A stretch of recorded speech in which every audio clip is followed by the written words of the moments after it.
Do you want to see how she was at the beginning? Sure. Yeah. Let's go. Nope. Leave it. Let's go. Nope. Come on, Diddy. Nope. Good. Keep going, you're go. correcting with a leash. No, no, just walk and correct and walk.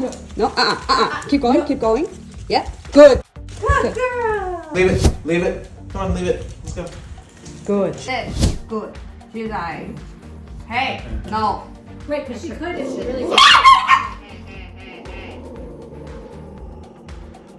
Sit. Sit. Good girl. Good. Hey. Sit. Good girl. Yes. Minnie, leave it. Let's go. Let's go. Hey. Leave it. No. Hey. Good. Sit. Minnie, leave it. Leave it. Good girl, Minnie. Leave it. Leave it, Minnie. Good girl. Good girl. Minnie, leave it. Good girl. Yes. Good girl. Sit. Minnie, come on. Sit. Good girl. Good. Hey.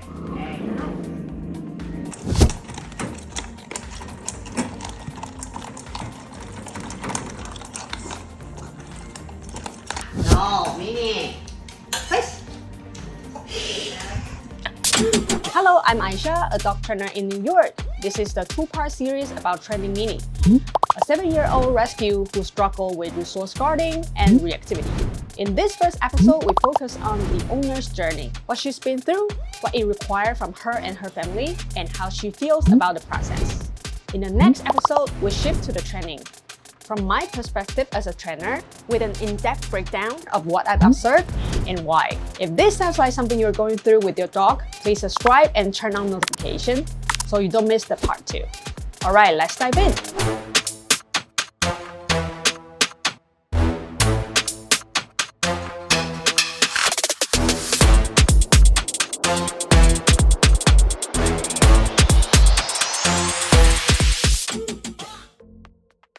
Hi everyone, I'm Aisha, the dog trainer who lives in New York. Today I'm bringing you a special episode which is a little bit different from your typical dog training content. We are diving into a real story, not just 1 hour transformation, but a months-long journey of change, progress, and learning. In this story, we talk about what the meaningful change happened and how it takes for the dog and their owner to commit to the process. Joining me today is Kate, who is the owner of Minnie, who is a rescue dog who brought a lot of challenges to her life, included food aggression, potty issues, and reactivity. We've worked together for several months, and then after the training ended, we waited for a few months to see if the training result lasts. Okay, so now that everyone knows some of the context, let's hear from the person who's been through it all. Welcome, Kate. Thank you.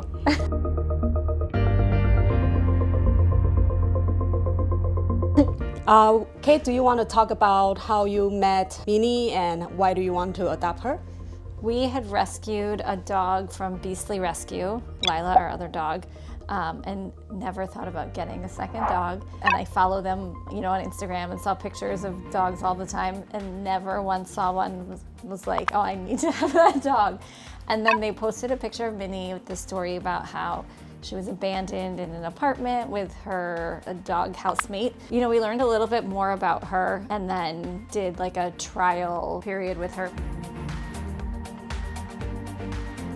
Was she showing the food aggression and issue during the trial period? So she was taken out of the shelter and put in a foster home, and she wasn't showing it in the foster home. Okay. She was showing some mild, there was some growling when she first got here around the food, but it wasn't to the extent that it got to. So the foster home didn't even know that she had food aggression? No, and it could have something to do with how she felt about Lila, who knows, Yeah. or the kid, I have no idea. So that brought us to what was she like at first. You kind of briefly mentioned about that. Does she let you get near her when she's eating, or does she let Lila get near her before? No. When you we adopted couldn't her. get near her when she was eating. She would attack Lila and take her food. But also she was shaking all the time.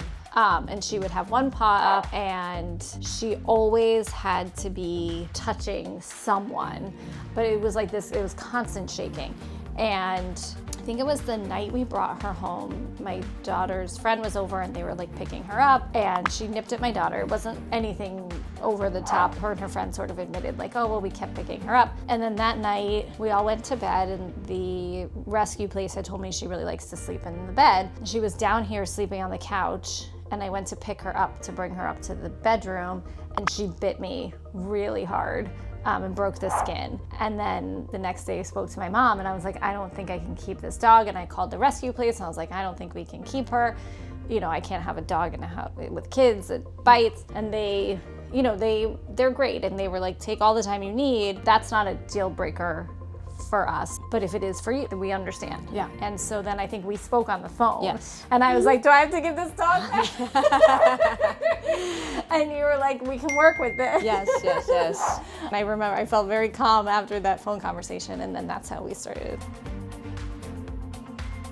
I just want to quickly mention what we have done. What we need to do is build some routine for her and let her know that, hey, follow this routine, you'll be safe and you will get even more rewards. So I remember that's how we get started, right? Yep. And also you mentioned the potty issues too. And then we try to do some crate training with her. All right, so after we started to train her, are you still worried a lot that if she's gonna be cured, or until after how many sessions you feel like, oh, this is getting better, or do you feel like it's a regress any point? I feel like it was like a couple of months in, and I remember being like, oh, we're like when? And, you know, we're giving you a whole new life. Like, can't you just sign on? I think you were really good in pointing out that I think she was like 7 or 8 years old, right? And so she had all these learned behaviors that were probably reinforced for a very long time, like for her whole life, right? And that it was gonna take time for her to settle in and to learn the new behaviors, new routines, new boundaries, all, you know, and also to trust us, right? And I remember you were like, you can't expect her to trust you. She doesn't have good associations with people right now. She doesn't know you, right? It's probably gonna take like up to a year for her to feel like this is, you know, you're her family and this is her home, right? And so I feel like that helped put a lot of it in perspective and helped build patience. Right. So I think that was really helpful.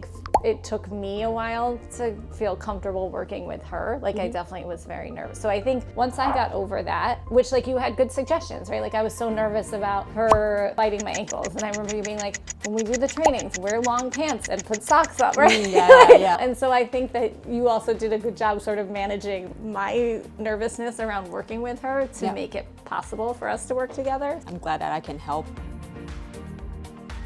So, what feel hardest in the beginning? At the beginning, it was extremely stressful. Only because you have kids, right? You're so worried. Yeah, and I should probably say that. At the time, Owen was 3 and Eloise was 6 when we adopted her. Which are young kids. For adult, you can ask the adult to not to bother her if she's eating, but sometimes it's hard to control kids. I think that's what you're concerned, right? Well, and I also think picking her up, I mean, now they can pick her up and it's fine, but at the beginning, we didn't know what was gonna trigger her. I had a moment where I was like, what did I do? What did I bring into our house at that? Like, I think I told you a lot of times. It was like a very stressful thing to do. So next question is, did your family get involved in the training process? Yes. So Danny was involved, and then my daughter Eloise, who at the time was 6 years old, did a training session, and you showed her a bunch of fun things that she could do, and it really... She's talented. She can be a dog trainer. So she still does like the go home that she does with her crate. That's Eloise trained her to do that. And when she's in her crate, Eloise still does the, you know, wait to come out. So yeah. That's nice. Yeah, it was really great, and I feel like it helped. I think she tends to be a little bit more nervous, and so I think the fact that she knew Minnie could bite, like I think it helped.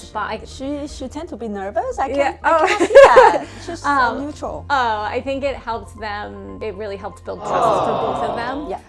And I see their relationship now and the impact that it's had on their relationship. Minnie lights up when Eloise comes home. And I was telling you earlier that in the thunderstorms, Minnie gets really nervous, and Eloise held her for a thunderstorm, and she was calm. It was very sweet.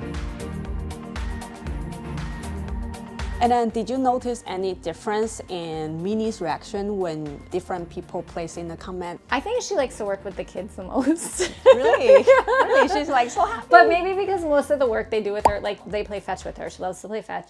Like you gave them fun things to do, right? Okay. Like we were doing the hard stuff, like the food, but they were doing the like she has to sit for her to get the ball thrown for her, right? I feel like even when I did the training with her, like the leaveit training, it was more like something I had to do in my day. Okay. Whereas when I'm like, oh hey, can someone get Minnie home? The kids they're so excited and Yeah, enthusiastic, yeah. and then she's excited. You know, it's just a different energy than I think adults. Yes. So. And then, how about you and Danny? Is there any difference? I think it's probably about the same. Okay. Yeah. Okay. Yeah. So, did you ever doubt, is there any step that we're doing wrong? For example, I just tell her story to my friend, and she was asking, oh, why do you need to ask her to leave it when she's eating from the bowl? Because obviously when we treat her from our hand, she has no issue. But if she eating a meal from the bowl, she got more protective. And then why am I designing this drill for her? Some other trainer who might just avoid trigger her, they might suggest that, oh, you just put her in a crate and just put the bowl in the crate and then not trying to ask her to do anything at all at that moment. Do you have any doubt on that? No, so I know we had talked about doing like the bowls and the crate, right? And especially with her food aggression, I remember you saying it could cause her to then get protective of her crate, which is like something we definitely didn't want. So I appreciated that we like didn't do that. I will say Minnie, she's very food driven. Yeah. And she will grab anything. And so for me, the leaveit is really important. It's a safety thing, right? I was out of town and she ended up going to the emergency room because she ate an avocado pit. Without two kids in the kitchen, there might have been a moment to like do the leaveit with her, right? And so I think for that reason, it's like a very important, the food bowl or whatever, but it's, for me, I think more about like those situations where they get something that's really unsafe for them. And especially with a dog that has food aggression, where I wouldn't necessarily trust her that I could reach into her mouth and take something out. Yeah. I need to trust that she'd be able to leave it. Yeah. So that was like a big driving factor Got it. for me with that command. It sort of feels counterintuitive, but I feel like she trusted me more because I wasn't just saying leave it and then taking her food and starving her, right? Which is what she was happening before, that she was being like basically starved, right? I mean, she came to us like emaciated. Yeah. And I feel like the fact that it was like still gonna get the things, right? I feel like it was like building trust also. Yes. So. And then, is there anything that you feel like what we have done isn't working? You can totally be honest with us. You sure? Look at this dog.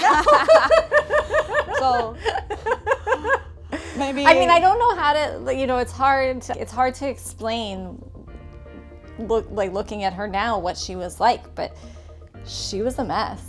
And she's come such a long way. I was even telling you earlier, like she was on her back this morning and I was rubbing her belly, and like that's a level of trust that like I never thought we'd achieve. Yes. Okay. I'm so glad that it turns out satisfying. Also, I do want to add, like at the very beginning, there were some things we talked about doing, and I was like, that won't work with the kids, right? And I feel like you adapt it, like you change things so that they would also work like with our family, which was very helpful. Of course, because I feel like we need to help her fit in a family. Instead of just like, of course, like if you want to train a perfect dog, there is a certain formula that you can do, but not every family can do that. So this is our job to help design a training plan to cater the family. So, Kate, can you tell me, is there any moment that you feel, wow, this really working? I don't need to feel afraid anymore? It was early that she wasn't shaking all the time. Okay. Do you remember she would shake when we would tell her to go to her place when we were gonna do food drills? She knew it was coming. Yeah. But she wasn't shaking all the time. That was obviously huge progress as well. Nice. I remembered another moment though where I feel like we had like, oh, this is progress. It's the last time you came over for training, and Minnie always runs so that she's very excited to see people run to the door, and that was something we were working on because the kids really don't like when she jumps on them when they're home. And she saw you and she ran over here and sat down, and I remember you were like, so that was another like really proud moment. Yeah. That's a little moment when we notice that little things, but it's such a big progress. Yeah.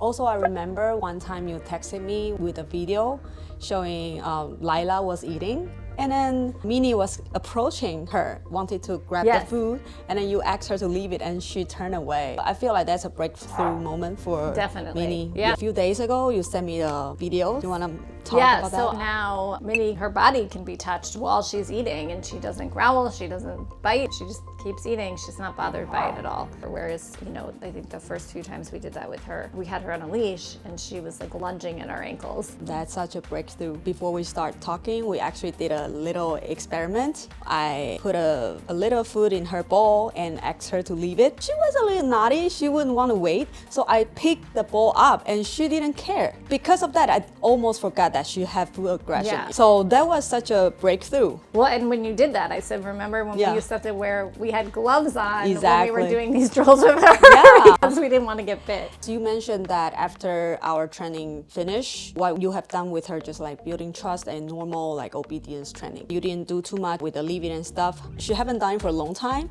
So at first she kind of like forget how it feels to leave it. But toward the end, she actually leave the bowl and then come to me for the food. I think that's such a great improvement too. Yeah. Great job, guys.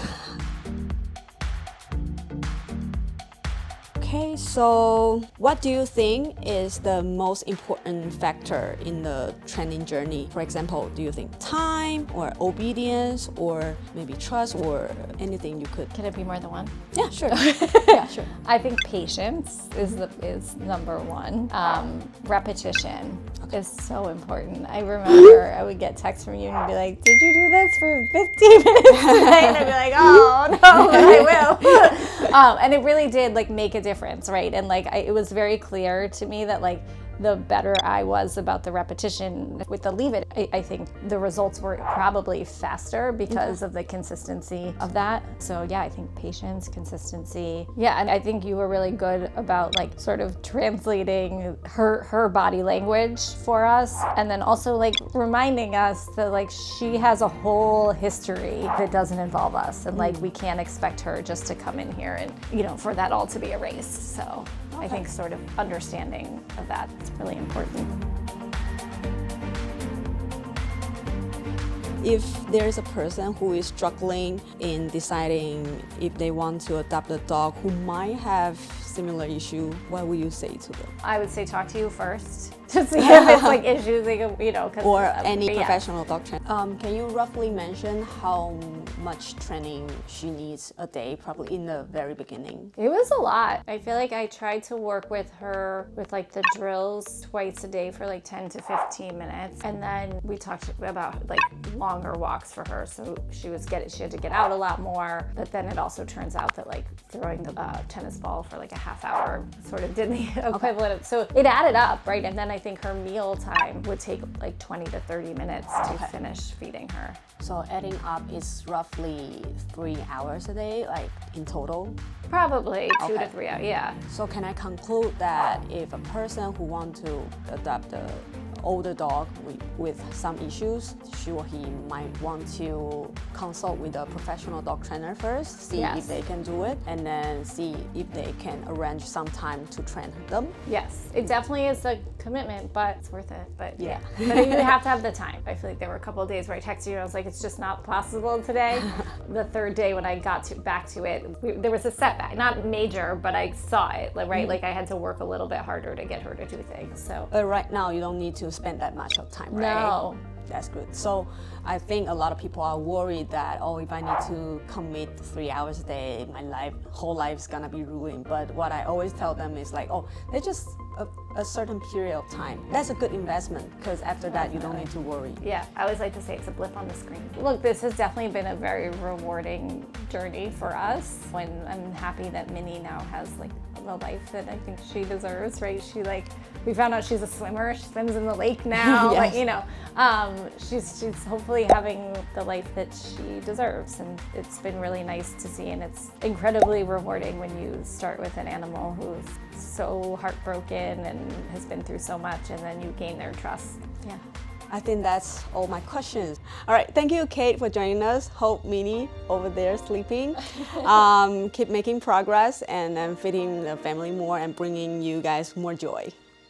Thank you. Thank you. If you enjoyed today's video, don't forget to like, subscribe, and share it so we can help more dog parents together.